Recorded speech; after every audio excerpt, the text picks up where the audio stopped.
In Remnant 2, there are 5 starting archetypes, being the Hunter, Challenger, Medic, Handler, and Gunslinger. And you can switch up your archetype whenever you want to, as long as you have that archetype unlocked. When you level up, you're going to unlock unique skills for each of the archetypes, and you can only use one skill at a time, but you can switch them out when you are not in combat. When you choose your very first archetype, the others are locked, but when you have enough resources, you can purchase them later in the game when you are in Ward 13. And what I'm going to do is, just very quickly, I'm going to take you through the 5 starting classes in the game, give you an idea of what they do by talking about one of their perks from each of the classes, and I want you guys to let me know in the comments which of the archetypes or classes you are going to start with. So the 5 classes are the Hunter. It is a ranged weak spot class, and it's got perks like Deadeye that's going to increase your range damage, your weak spot damage, and your crit chance. I would probably start as the Hunter personally, but there is a pre-order lock on starting with the Gunslinger, so I'm going to start with that class just to see what it's all about and why they chose that archetype over others to lock behind the pre-order, at least for starting the game. Next up we have the Challenger, which is an in-your-face tank class that has a prime perk that's going to let you become invulnerable for 5 seconds when you receive fatal damage, and it will regenerate 100% of your health, although it can only be used once every 10 minutes. Then we have the Medic, which is the healer of the team, having a prime perk that restores health to allies and to yourself, and regains a relic charge. When you rest or you respawn at a world stone, it's going to reset the healing accumulation,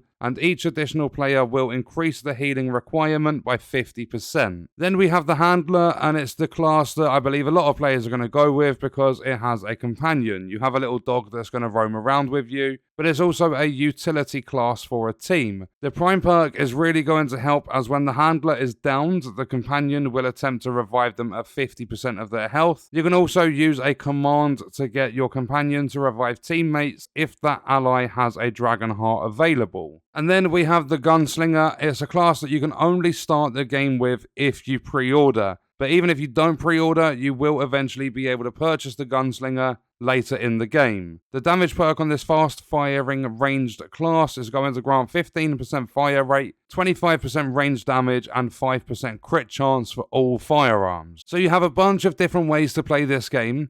As I said, I'm going to start with the Gunslinger, although I might at some point switch up to the Hunter. It depends how it goes. Obviously, you can change as long as you have them unlocked whenever you want to. And in my opinion, if you're playing in a team, I would say any of these are going to be a decent start. But if you are playing solo, you want to challenge yourself and put the game on a higher difficulty, I'm going to say the Handler is probably a really good looking class. Because if you do make a mistake and you go down, that companion's going to come along and attempt to revive you and give you half of your health back. But that was a quick look at the starting archetypes in Remnant 2. And on that note, we are going to leave the video there. If you enjoyed it, leaving a like is appreciated. If you wish to support me further as a creator, there are links in the description. Let me know your thoughts about the video in the comments. And if you want to watch more, you can click the video on screen. All support on the channel is greatly appreciated, and I hope you enjoyed it. Thank you for watching.